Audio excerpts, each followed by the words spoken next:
Good morning, good afternoon. Oh, turn off that alarm. Good morning, good afternoon. Welcome everyone, depending from where you are. We are the Power BI for Government Community of Practice number 14. Just a little bit of housekeeping before we kick off. So Power BI Community of Practice, so this is a Teams webinar, although I seem to have messed up the settings again because I can see nobody's videos, but anyway, we will get there. You can ask your questions, hopefully via chat. QA is turned on, but feel free to drop your questions into the chat. So if you have a question for our presenters, please do ask it in chat, or you can wait to the end and we'll ask for questions and we'll see how it's going. It looks like hopefully I can unmute you so that you can ask your question, but we'll try that. Otherwise, the chat is working, so feel free to drop your questions in the chat. For those who haven't been here before, the Power BI Community of Practice, this is a free quarterly event that we run. It's all about getting to know what other people in government are doing in the world of Power BI. So today we've got some really interesting user stories of people using Power BI. We have learning tips, techniques, and also what is happening in the ever-changing world of Power BI as we try to keep up with their monthly changes. For those I haven't met before, welcome. My name's Warren. I'm founder of DataTale. DataTale does Power BI training and Power BI report development and rolling out Power BI across organizations effectively and efficiently. So if you need support in training, report development, or in terms of rolling Power BI out, please do get in touch. Just a note, I do have 2 sessions coming up next month. So 3rd of September, we have Power BI data storytelling, which is how do I make sure that my report is telling a story that is going to be consumed and used and giving insights to the business. So very much data viz. It's a half-day course, 3rd of September. Reach out if you're interested. And then we do have the beginner course, which is Power BI training for government. It's using government data and it's end-to-end Power BI. That is a full day one running on the 12th of September. So if you're interested in Power BI training, there's some open sessions for you. Please do reach out. Our free book giveaway for this quarter is Microsoft Power BI Data Analyst Certification Guide. So I'm going to hold that a little bit higher. So this one's really good. If you've been using Power BI for maybe a year and you're not certified, there is a process where you can go through and get certified. I'd encourage you to do it. It looks good on your resume, shows that you're serious about Power BI. This is a fantastic book that breaks it into the sections that they test you on and gives you a lot of learning and resources so you can study up before you do sit the test. I will drop a link. Let me grab it for you in the chat. If you would like to be part of this competition, just click on that link and enter your details. It is also the registration for next quarter. So we haven't got our presenters for next quarter, but if you want to register for our session in November, just click on that link, enter your details for the next meetup, and you'll also go into the running. For this book, which I'll post to you, I'll announce the winners at the end of our session today. So good luck, everybody. One last thing before we jump into the session is I just want to touch again on the expression of interest that I raised last quarter in reporting as a shared service. So GData and myself are kind of teamed up to bring a whole heap of open data in cleaned semantic models and make it available to you in your organization. And so what we want to do is, get data like from the census, Victorian crash stats, build them into these kind of reports and templates where you can just connect with Power BI. So it would look a little bit like this. I can just go here into the navigation and you can see there's all this public data available for you. So the great thing about this is it's pre-cleaned. We're going to maintain it. We're going to update it. We're going to build it into a semantic model. And if you want to look at, LGPRF data, the weather, crime stats, whatever open data that you want to request, and we can put it in there for you.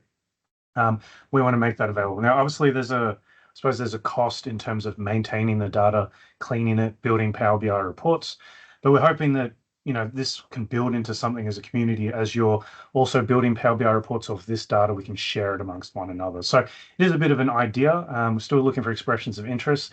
In a couple of weeks, we'll kind of run you through the process. But if you're keen to find out how, we can serve you up open data in a platform that's clean and ready to use and you can consume, please do click on the registration link.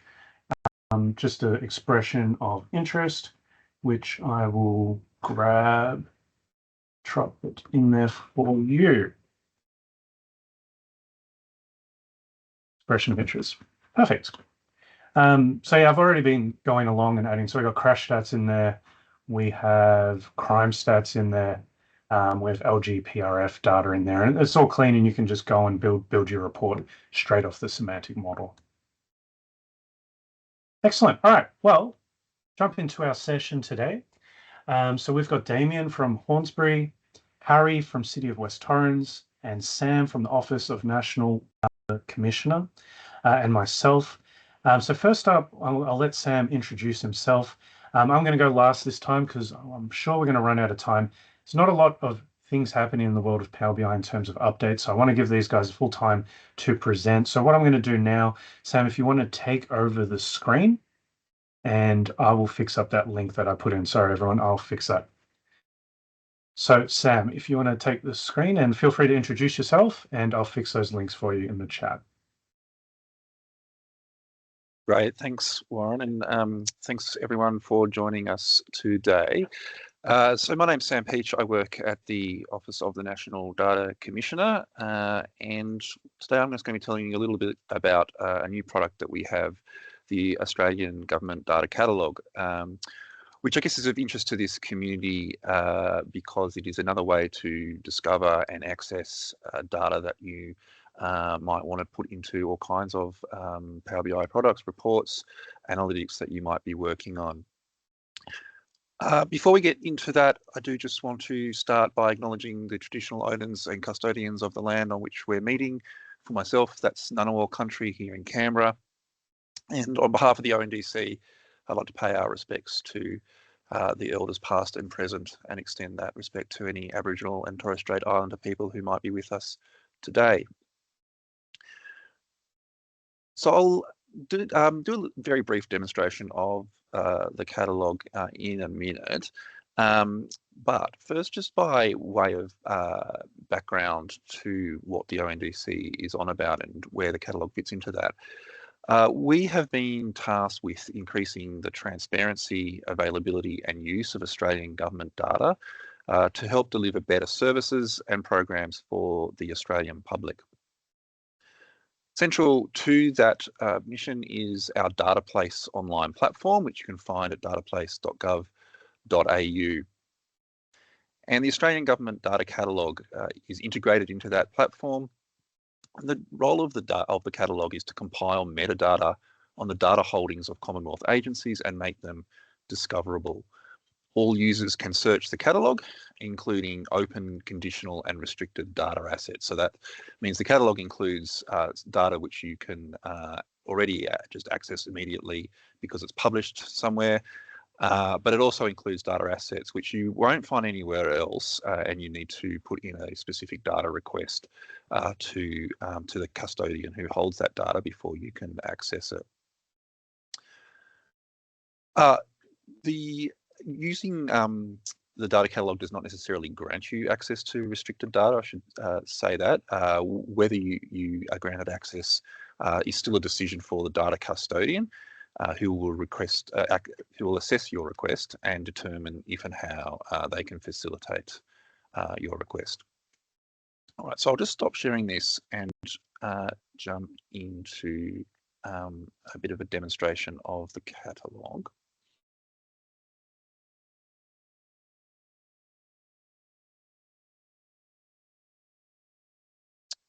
Okay, so as I said, the catalogue is hosted on our DataPlace platform, which is our wider platform for helping to manage data requests, accredit users of the data scheme.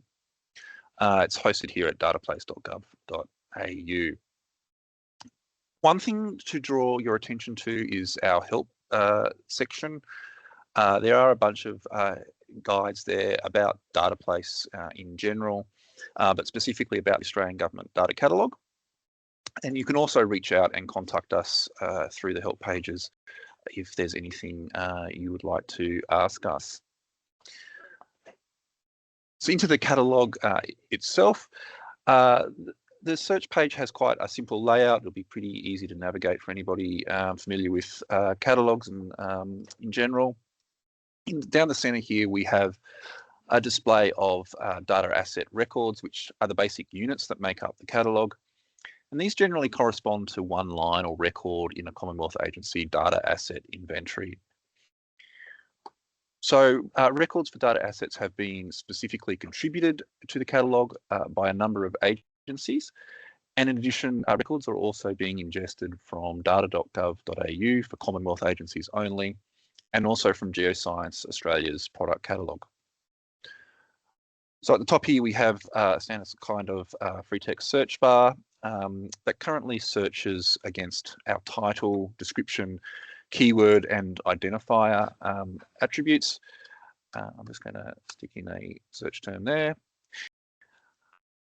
And down the side here, we have some filters or facet searches. Currently, these relate to the data custodian, what we call theme, which is taken from our keyword data attribute, where those are called with a high-level term from the Australian Government Interactive Functions Thesaurus. And we also have a filter here about access rights. So those facets interact with each other and also the search bar. So I'm just going to restrict it to a particular custodian, and we'll have a look at some open data assets. So once you find a record in which you are interested, just click on it, bring up some more detail. What we have displayed here are 26 meta attributes which have been endorsed by the ONDC and serve as a kind of a standard now for Australian government. So we display all of those where they're available for a record. They're not all available for each record. And these attributes, they form the backbone or the structure of our catalogue. So it includes things like a title, a description, and so on at the top of the record, and so on through a bunch of other attributes. There is, in the help pages, there is a guide to all of those attributes, so you can see what it is that you're looking at. You'll see here that there's a URL where that's provided for open data sources, so you can directly navigate to where each of that data is hosted. And we do have some tabs down the bottom which are coming through and providing some extra information. One useful one in particular is this point of contact that will generally be an email address or a web contact form. So if you've got additional questions about a particular record, you can get in touch with the custodian. So finally, I mentioned earlier that the catalogue has been designed to promote and assist in data sharing. One feature of that is where a record is for a restricted data asset, so a data asset that you can't access without a data sharing agreement of some sort, you can begin a data sharing request from the catalogue. So if I just clear out our filters here, if we look at some, get rid of this one as well. We look at some restricted data assets.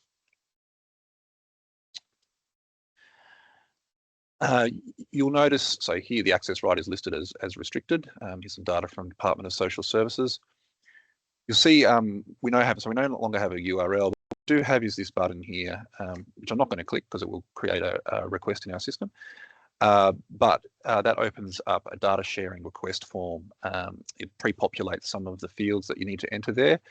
You can fill out the rest of it, detailing what your project is, what kind of data you're looking for, and then you can submit it through the DataPlace system straight to the custodian, where they'll be able to have a look at your request and get back to you. I should say to use that feature, you do need to be signed into DataPlace as a system, which means that your organisation does need to onboard to the system. Again, that's how you do that, and what that looks like is all detailed in the help guides. But you're also very welcome to reach out to us as well, and we can assist you in that process. So I think I will leave it at that point and throw it open for any questions that people might have. Excellent. So usually everyone's able to just ask a question, but it appears that I need to unmute you. So if you have a question, if you want to drop it in the chat, I can try to unmute you. And how's the take up, Sam, in terms of, are you able to track how many people are downloading or connecting to data? Yeah, for sure. We're keeping track of that. So we launched early in July. So it's kind of early days for the catalogue. At this stage, we are still building out the number of records that are there. Australian government departments, their contributions are an ongoing process to increase the number of records we have there.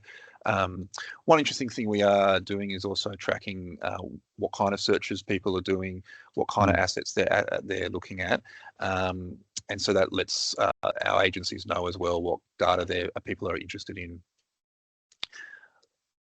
So I might just take some questions from the chat, Warren. So first of all, do you need to register to access the data catalog? You do not. It's entirely public and free. So you're very welcome to have a look at that without registering. It's only if you want to make a request for restricted assets that you need to register and onboard. What's the difference between data.gov.au and dataplace.gov.au? So data.gov.au brings together data not just from Commonwealth agencies, it also hosts data from states and territories and local governments and others. At the moment, the Australian Government Data Catalogue is purely Commonwealth agencies. The difference is in large part around this access to restricted data. So data.gov.au is only for open data sources, or almost exclusively for open data sources. And so it doesn't have this kind of functionality to request and find data assets which are not publicly available. I think it's fair to say that it's a kind of an evolving landscape of data catalogues and data sharing amongst the Australian government data. So I think over time the relationship between those two catalogues will likely evolve as well. Do all government agencies participate in data sharing to the platform? Yes. So DataPlace is not just about the catalogue. So DataPlace supports data sharing more broadly in the Australian government. And you can request data through DataPlace, which is not on the catalogue. If you know that a department or a government agency holds data, or even if you think that they probably have it, but you don't know exactly what it's called, you can submit a data request, and all government agencies will have that flow through to them.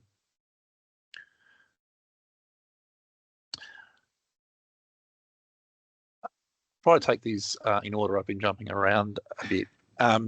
Could you please share a few initial challenges you encountered in building such a catalogue? I think the number one challenge whenever you do something across the whole of government like this is that we have something like 180 Australian government agencies who are in scope for the catalogue. They all manage data in different ways. They don't necessarily use the same metadata standards, and so when you come to build a catalogue, that's probably our number one challenge. So ONDC has been leading some work across a couple of years now to help agencies come onto a more sort of standardised way of approaching metadata, which is those metadata standards which I mentioned earlier. So that's an ongoing challenge. I think that's the biggest challenge that we have had. Are you able to share what technologies the catalogue is built on? Yeah, it's built on Microsoft Dynamics. and then it's a portal which opens into that. That goes for DataPlace as a whole. There's a back end which is built in Microsoft Dynamics. The more technical detail than that, I'm afraid I would have to take on notice. If people are very interested in the details, I'd have to pass it on to our IT project team. But if people are interested in more details on things like that, shoot us an email and we can get back to you. Metadata standards, there are links on the help files, but I'll stick a link in the chat, maybe during the next presentation. And what's the process and criteria of getting the data sets into this catalogue? Is there a fixed extent? So the records in the catalogue itself are the responsibility of each Australian government agency. They manage that process of putting their own records in and modifying them. So the ONDC is not really vetting what's the scope of those. It's the criteria is really any data that a government agency would like to make discoverable. So there are some things that Australian government agencies are not going to put into the catalogue, things relating to national security or law enforcement and so on. But the scope of the catalogue otherwise is fairly broad. But exactly what is added into the catalogue is up to agencies themselves. Right.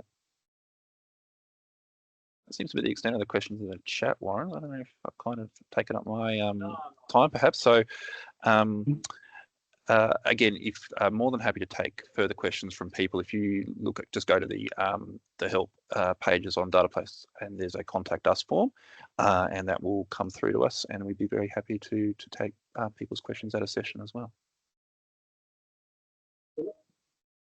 Excellent. Thank you, everyone. Thanks, Sam. Sam will keep, if there's any other questions, you can throw them in the chat, and Sam will answer them in the chat during the session. And Sam's also been very kind. He's said he's happy to come back and present another part of DataPlace if anyone's interested in. So just shoot us an email. Happy to have them back if you want to see different parts of DataPlace. As you mentioned, the catalog is just one part of it. So thanks so much. There's a lot of questions, so a lot of interest, and hopefully we'll get your usage up as well, Sam, as people go and explore and see what's available there for them to use and to bring into Power BI. So thanks so much, Sam. Thanks for having me, Warren. All right, okay. I'll share my screen again. So we've got 35 participants for the book. So again, if you want to get in the book competition, I'll just drop that link in the chat for you.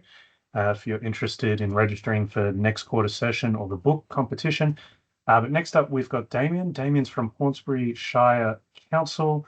Very interested to see this one, exploring creeks and critters in Power BI. Fascinating. I'll hand over to you, Damien. Thanks, Warren. I'll just share my screen.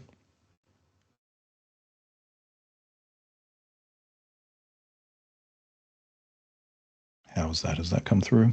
Yep, we can see that. Excellent.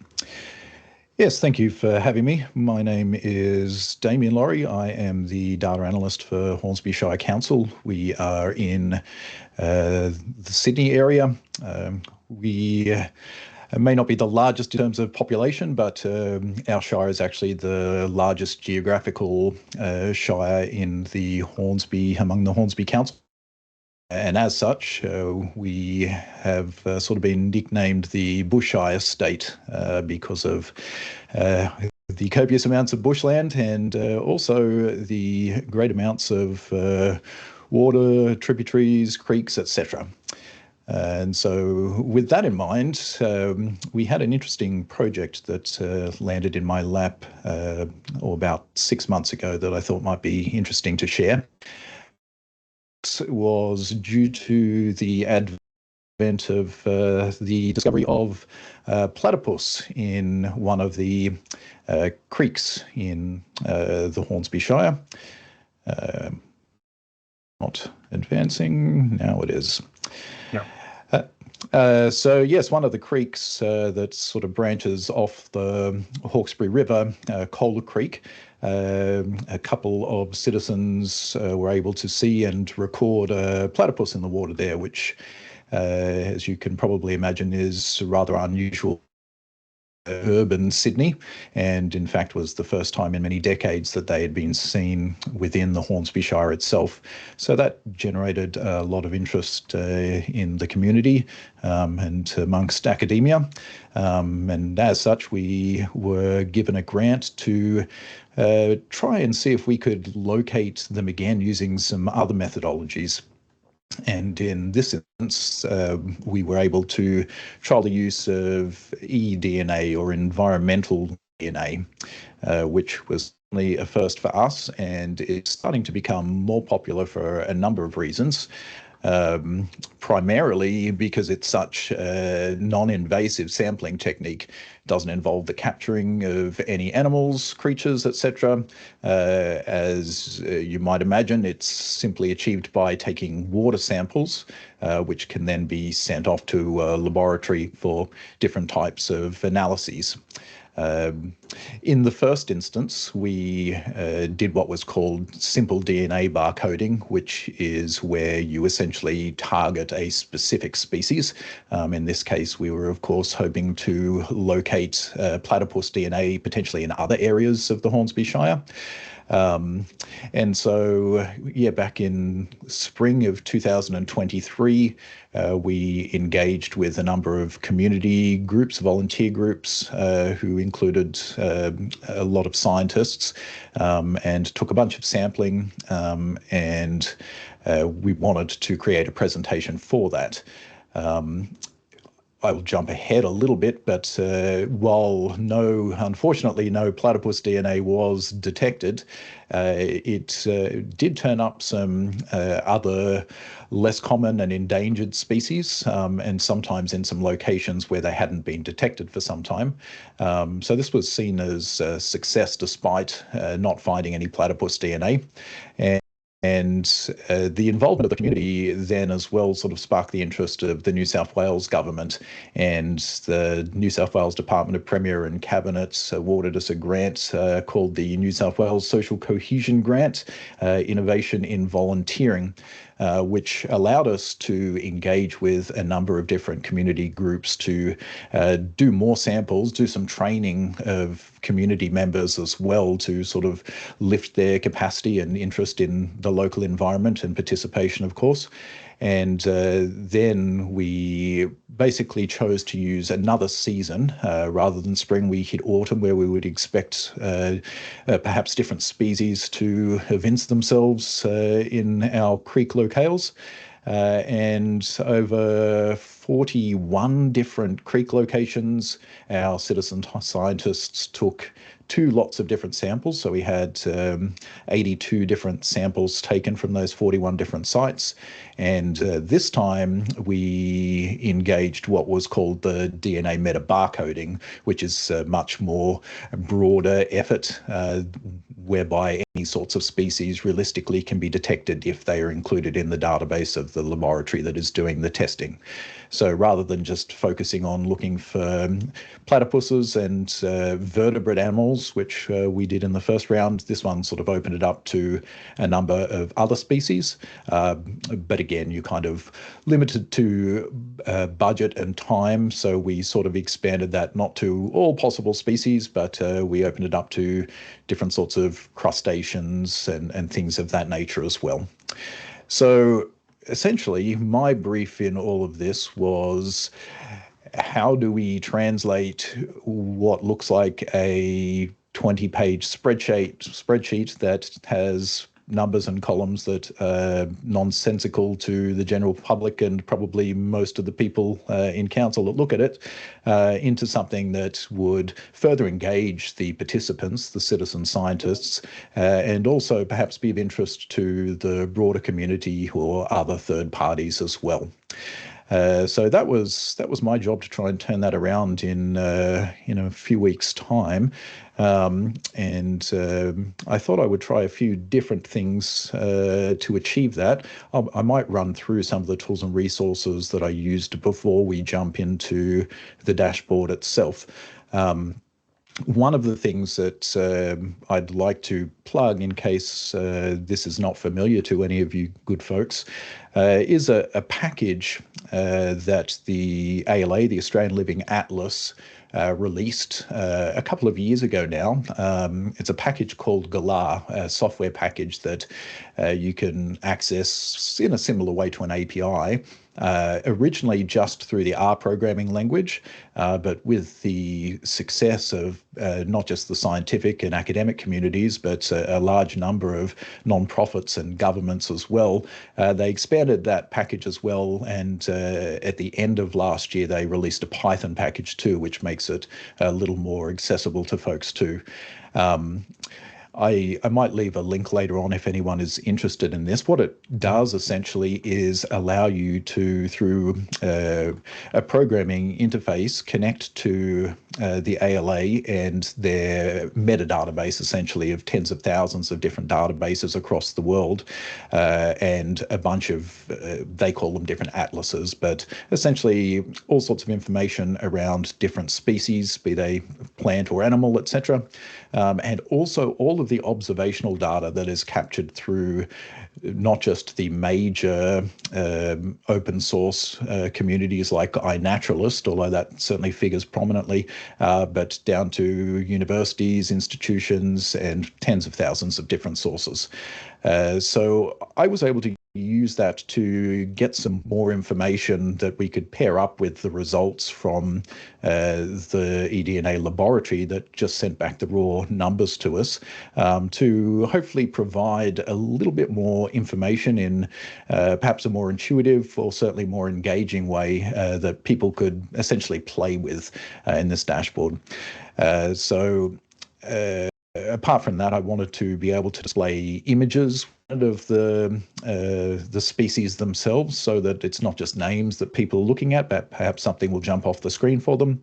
And I also wanted to be able to provide web links to the ALA, which could sort of pass out more information and show more of that observation level as well for either all of Australia or certainly for the region of Hornsby too. So I might jump across to my dashboard. Now, is that sharing the dashboard there? I'm seeing your desktop. My desktop. Okay, let me share my dashboard. How's that? Yes, you're sharing. Yep, Power BI app. Yep. Perfect. Yeah, so already, as you can see, we wanted to invoke a bunch of different imagery. One of the things that all of you are familiar with, but I'm trying to incorporate a little bit more in our dashboard design, is imagery that's created by ChatGPT or other AI sources, in which case you can obviously feed some fairly pointed prompts. So for this background, for instance, I could specifically ask it to generate me an image that would be set within the Hornsby Shire and include double helix DNA, which it did there. But in addition to just creating images, one of the things that I'm finding super useful with things like LLMs is asking it to generate other icons and images that fit the color scheme of an image that you send it, and to create palettes within Power BI as well, so that they sort of meld together with perhaps a sort of more synchronous and pleasing result than some of the default themes in Power BI. But at any rate, here is what the front page of the dashboard looks like. Obviously, people are interested in the list of species that were found, but we also wanted to do some aggregation and determine how many of those sites detected those species, and to be very quickly be able to sort of pass out, if you're interested in a particular species, where that was seen, if you want to go and look for them yourselves, where they weren't detected, etc. And also to be able to sort of determine which of the species that we see are perhaps introduced invasive species, which ones are domesticated species, etc. As you can imagine, in any farmland community, you will find yourself seeing cows, pigs, dogs, any sorts of animals like that whose feces, urine, etc., happens to get into the waterways. And similarly, we tend to see a bunch of species that have been introduced from overseas or have perhaps come in from different states over time as well. So I'm not going to obviously run through all of those different things, but the idea essentially is that, if you say you're a citizen scientist and you happened to do the polling at, say, Brower Creek Upper, then you can pick your location and you can see the list of species that were detected there, and also be able to jump between the different seasons that these were detected. So, in the first one, we're going to get a smaller list there. We have a hierarchy wheel here, which is just a simpler breakdown of the taxonomy of the species that perhaps interests the citizen scientist more than the average layman, but is certainly interesting for some folks.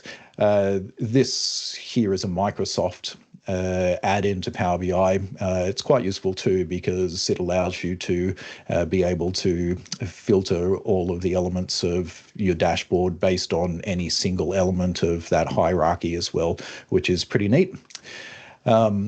We also wanted to be able to provide more info. So using that Galar package, apart from bringing in some of the more specific details of the species and the families they belong to, we can simply go ahead and click the more info button, and that will automatically take us to an ALA page that is going to contain more of the species information and certainly show the observations recorded in the particular era. Although it looks like my internet is not being particularly friendly in terms of speed, so I'm not going to wait around for that. So yes, again, all of this is completely interoperable and filterable. They also wanted to be able to, instead of just having to, sort of manually go through and select one site at a time, if you wanted to know the name of the different sites, say the common Galaxius, whatever that happens to be, then you can also click a little toggle here, which will give us a list of those sites as well, with the site names along with where they're populated. We designed a second page as well that they wanted to convey just a bit of basic data to jump out at people. One, we captured a variety of variables around the water quality, turbidity, things of that nature, as well as the sampling dates. But as well, we just want to get a simple look at the top 10 sites in terms of the number of species that were detected, and of course the most popular species that were detected as well, again with the ability to sort of jump between seasons, and the replicates being the first and second sampling that was taken when these were performed. There is a box and whisker chart there, which appeals probably to the more scientifically inclined. That one is another add-in that you can get through the Power BI site, pretty useful, and it will break down all of the basic statistical information that that can be useful as well in terms of distribution. So that's essentially what it looks like at the moment. We are hoping to expand that over time. At the moment, the grant really just allowed for these first two different series of tests that were performed. But if we continue to do that either through grant or through our own financing, then obviously we'll start to include some more date time formatting options and expand this as well, perhaps in conjunction with the observations through the ALA that will allow our scientists at Hornsby Council to do some of their own hypotheses testing and tracking and things of that nature as well. I realise that I have talked for a bit of time there. If anybody has any questions, then I would certainly be happy to answer them. Yeah. No, that's good. I'm happy I can read out some of the questions for you, but no, it's fascinating. So I know you didn't find another platypus, which was sad, but was there any other, was there any interesting insights that was found? Yeah, there were a few species that hadn't been physically observed for some time. I think there was one species of flying fox that was considered basically non-existent in our area and threatened in Sydney. Yep. And there were some other species that are threatened species as well that have better monitoring in our area. Things like the powerful owl, which is quite a well-known species of bird, but we found some sites where DNA was found of the powerful owl in areas that they hadn't actually been physically observed before, which again is one of the strengths of something like eDNA, where it simply doesn't require us sighting things with our eyes, but we can find the evidence in the water and know that this has occurred in a very recent period of time, namely 24 to 48 hours before the sample was taken. Excellent. Okay, so just a question about the hierarchy wheel, just in terms of what custom visual that was used for that one. Yes, certainly. So that one is a Microsoft one. It's called Sunburst. Sunburst. Yep. Yep. And you'll find that if you search for Sunburst, it'll be the one produced by Microsoft. There's another one there as well that isn't quite as good. If I had time, I would also demonstrate some of the more bespoke graphs that we came up with using Plotly in R, which were quite good. In the end, it was just determined that because of that filtering ability, the Sunburst was perhaps the best one to go for this one. Yeah. Yep. What is the function of the replicate? Yeah, so essentially in both of the different seasons where the samples were taken, there were two samples that were taken sort of within a 24-hour period. So the first one we called replicate 1. So if I was to hit spring and hit replicate 1, then the list it gives me there is the species that were detected in that first water sample, in this case for all of the sites, but again, you could drill down to a particular site. You could see both of them together to get a whole picture of all or a single site, or you can break it down to the second one that was taken about 24 hours after. Excellent. Okay. Question about what's your experience with this data being used for action by council's operations departments? Yeah, so again, this is quite new for us, and certainly this is the first time that I have been involved with the Natural Resources Department on this. I do know that the finding some of these species in some creek locations where they hadn't observed them before means that they're going to be taking some pretty decisive action, particularly around some of those threatened species in those areas. This is still quite new, so a lot of that is being discussed and planned for at the moment, but it is absolutely going to drive some environmental decisions and protection decisions, allocation of resources, etc. Excellent. And last question, the AI pics that you generated, what site did you use for that? ChatGPT. ChatGPT. Yep. Excellent. Thank you. Thanks, David. Very welcome. Thank you, folks. All right. And if you do have any other questions, feel free to drop them in the chat. I'm sure Damien will answer them for you. But next up, we've got Harry. Harry's going to be talking about parking issues, notifications from Pathway via Power Automate. So a little bit of Power BI, a little bit of Power Automate, and a few other things. So it'll be an interesting presentation on how he's used, I suppose, the Microsoft suite to kind of pull this all together. So, Harry, happy to hand over to you. Yeah, thank you. Thanks for that, and thanks for having me on as well. I might start with just a little introduction about myself. I've basically spent my career bridging the gap between business users and IT departments, mainly in the FMCG and wine industries in South Australia. And for the past year, I've been working at the City of West Torrens. I've got 15 years experience in data analysis, process review, optimization, and I've sort of become pretty good at creating user-friendly interfaces to technology. And in the last 5 years, I've been diving into the Power Platform for automation and simple app building with model-driven and Canvas apps. I'm all about turning complex data into actionable insights with SQL and Power Query, and And if you haven't played around with Power Query, I'm sure you'll get into it soon enough. And I love making data easy to understand and accessible with tools like Power BI and Excel. And beyond the tech stuff, I've got a knack for problem solving and explaining tech concepts in a way that everyone can understand, and hopefully I can do some of that today.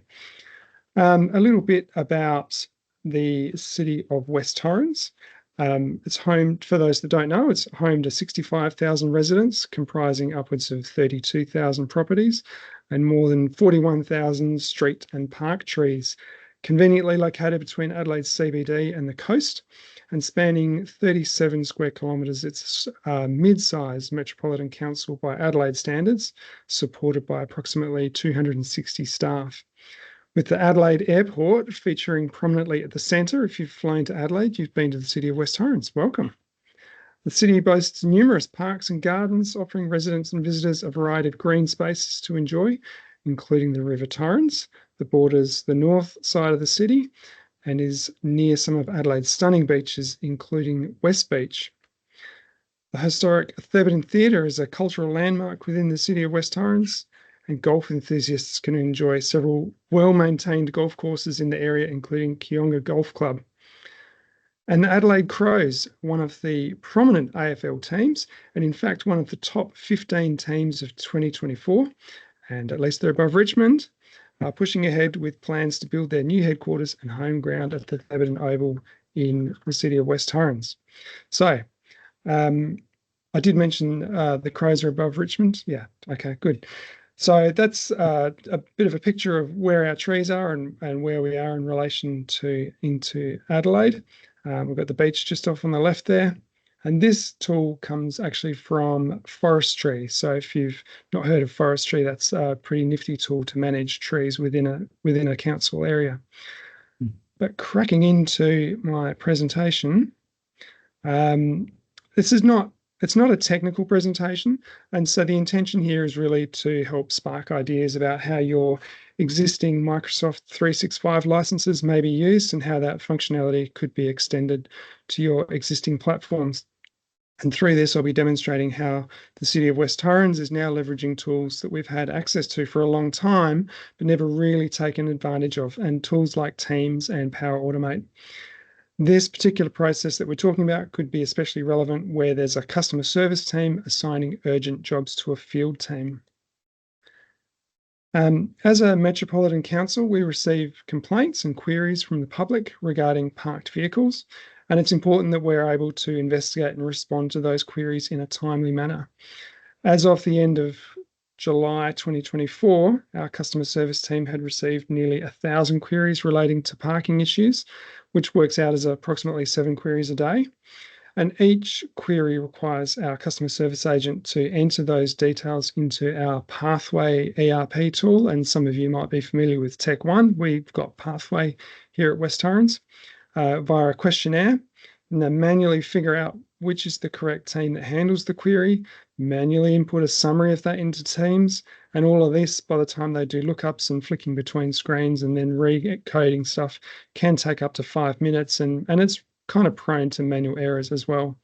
And then at the receiving end, the community safety officer needs to receive that alert, then open Pathway to view the query details, and sometimes even just to get the location of the issue, they potentially need to search for the address in Google Maps or using our City of West Torrens GIS platform that we have, and then potentially open up EasyReg, which is the government SA government registration platform to catch the registration status of the vehicle. So under the old process, the juggling multiple screens could take up to 5 minutes to accurately capture those details, and all of this while the phone could be ringing with the next customer. In the field, having multiple apps open on a mobile device is never really a great experience, especially when it's a legacy ERP system, a mapping tool, different websites, and there was no single view that consolidated all of the information and could tell them everything they needed to know. And this is what the old system looked like. So in the improved process, the customer service agent still captures all of the details of the parking queries in Pathway via their questionnaire. But after entering those details, the customer service agent simply types a keyboard shortcut and enters the reference ID for the query. In the background, invisible to the customer service agent, Power Automate Desktop seamlessly sends a message to the cloud, which then publishes a message to Teams. And that message includes a link straight to the address in our internal GIS platform. And the GIS platform has parking permit information, dog control warnings, among other things. And the card includes lookups for the compliance area, so which team is responsible, the registration, the Pathway internal reference ID, a little mini map generated by Mapbox, the Easy Reg info. So if you click on the Easy Reg info, you can see more about the vehicle, and buttons so they can see any of the information captured through the questionnaire and any notes as well. And then the accept button is there to help the team keep track of who has accepted each request, and so that none get lost in the stream of Teams messages. All at the same time, a note is logged in Pathway regarding the messages in Teams. And so for a little preview of the questionnaire, that's what that potentially looks like. That's our vehicle. This is an older request, but that's what gets filled in. And so now our teams out in the field have visibility, easy visibility of all that information. And that's what the Easy Reg information looks like, straight from the SA government website. And once somebody in the community safety team clicks the accept request, the card updates with their details. So the new process, customer service team can hand off their responsibility for parking queries much faster and more efficiently. There's less room for manual errors, and the automated message transfer ensures accuracy and consistency. And look how happy they are with the new process. They've got immediate access to everything they need to know, and it's all done seamlessly in the background. So a couple of notes about the technology. So the City of West Torrens has E3 licenses for all team members. Power Automate Desktop is available free for Windows 10 and Windows 11, and Power Automate for Microsoft 365 in the cloud is included in the E3 license, although this process does use premium connectors, which can have a cost. So Power Automate Desktop is used by the customer service agent and displays a pop-up prompting for the internal Pathway reference ID. And in the background, it then reads the details of the Pathway request via SQL. Power Automate Desktop converts that SQL into JSON, which is a lightweight format for storing and transporting data. Our data junkies online will know all about JSON. And Power Automate Desktop makes a call through to the cloud with that JSON. Then in the cloud side of things, Power Automate reads an Excel file from SharePoint to grab the suburb for the responsible compliance team. And the cloud uses a Mapbox API to convert the address to latitude longitude, which then uses another API, MapTiler API, to convert the latitude longitude to the right format for our internal GIS platform, which is Esri. The Cloudflow adds a note through to Pathway via an API using the on-premises gateway, and then posts an adaptive card into Teams. So that example that we saw before is called an adaptive card. The flow waits for someone to hit the accept button and updates the card with their name and a date timestamp. And they also have the option to fill in notes, any comments that they might have as well. And then error handling is configured to make sure that I know about problems when they occur. Some opportunities. If there are any other teams that regularly receive queries from customer service, content-rich messages could be sent via Teams or Outlook.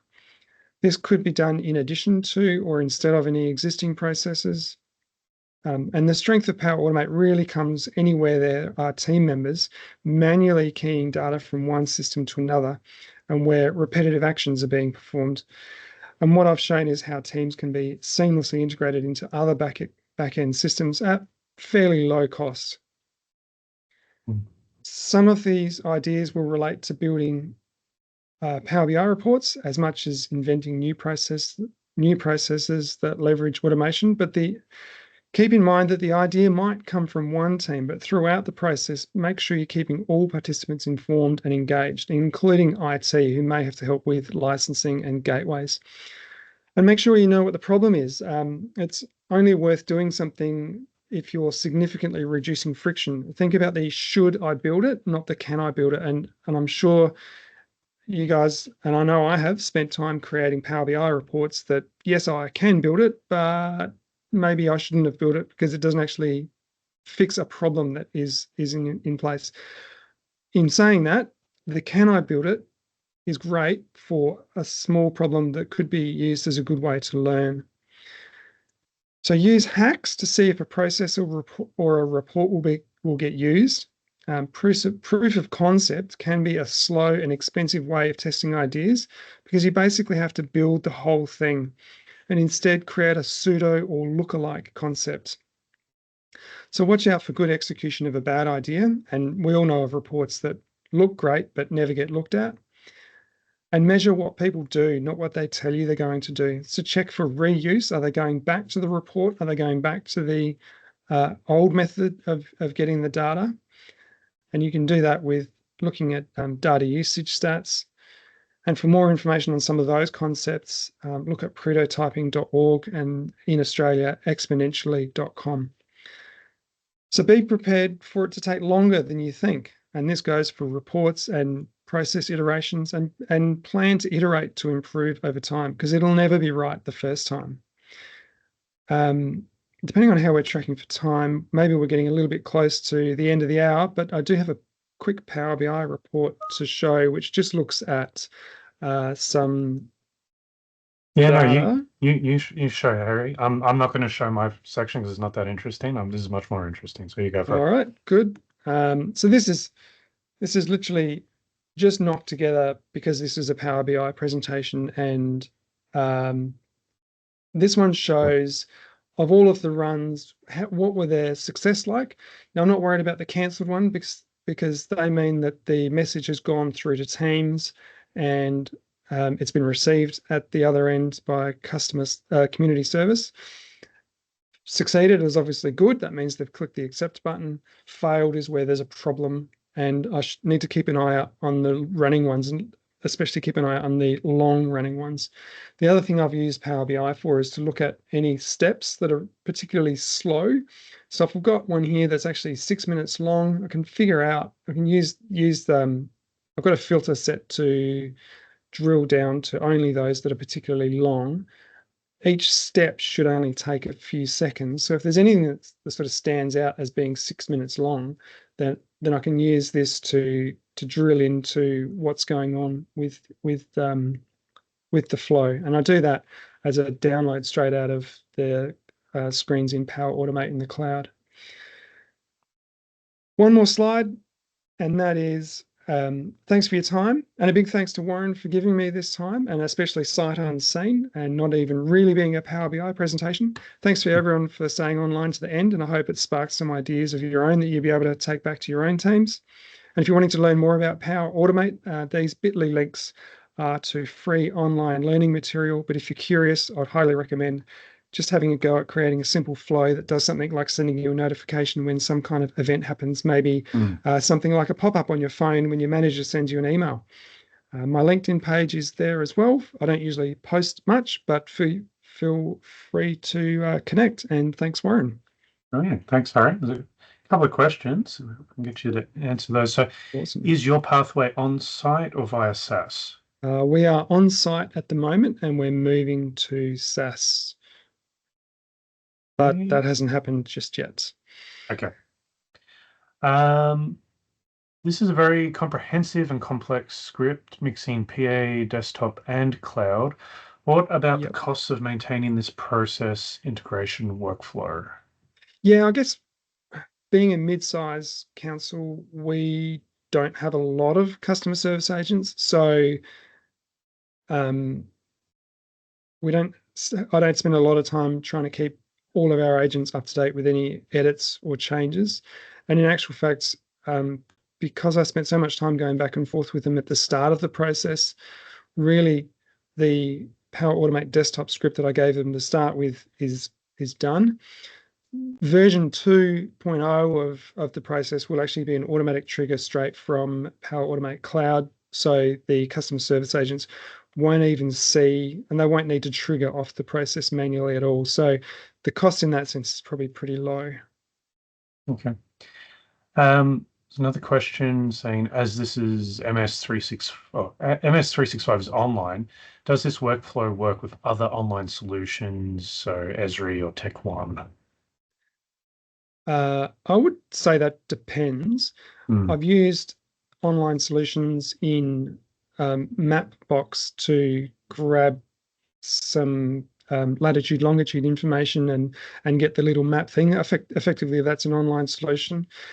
It all depends on whether the service that you're connecting to is allowing it. So via an API, some services charge for APIs, and so you just need to be mindful of the fact that there may be a cost that's charged by the external provider.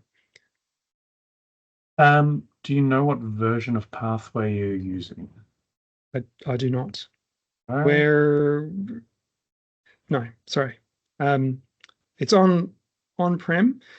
Most of the team use the locally installed version. When I've done my testing, I've used the cloud, the web interface, and the web interface is what I'm familiar with. I'm new into using Pathway, so I never learnt the old way because I knew that eventually we're going to move to the new one. Okay. Well, last question.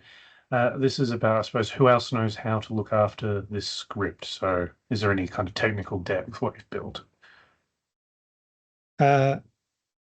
So we do have a IT team here, and I've, as part of the process, have been making sure that they're kept across what's happening.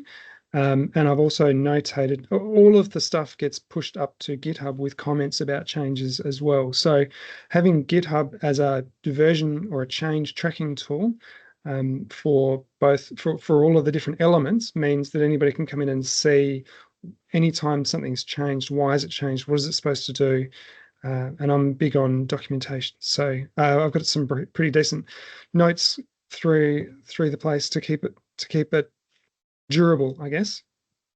Excellent. Thanks, Harry. Thanks so much. Really appreciate your presentation. And no, it's interesting to see I can, using what you have to build out something that's so much more useful in terms of data entry or looking between different systems. So excellent. I will just wrap up the session. So once again, thanks to Sam and Harry and where's my list? Damien, thanks so much for your presentations. Really interesting. This are probably the most questions that we've had. So fantastic presentation. If you have a presentation where you'd like to, show something in the Power BI, even in the Microsoft stack, I've learned a lot today. We've all learned a lot. So I appreciate coming along and sharing with us. In terms of our winner, Haley Bell, congratulations, you won the competition. Please do shoot me an email and I will send you a copy of the Data Analyst Certification Guide. And again, just a final reminder that there are 2 paid training sessions available in September. So if you'd like to learn how to use Power Query, we cover that in the Power BI training for government, or you'd like to learn how to make sure your Power BI report is answering business questions, come along to Power BI Data Storytelling. But thanks so much. Appreciate your time, and I look forward to seeing you next quarter at the Power BI Meetup for Gov. So thanks, everyone. See you next time. See ya.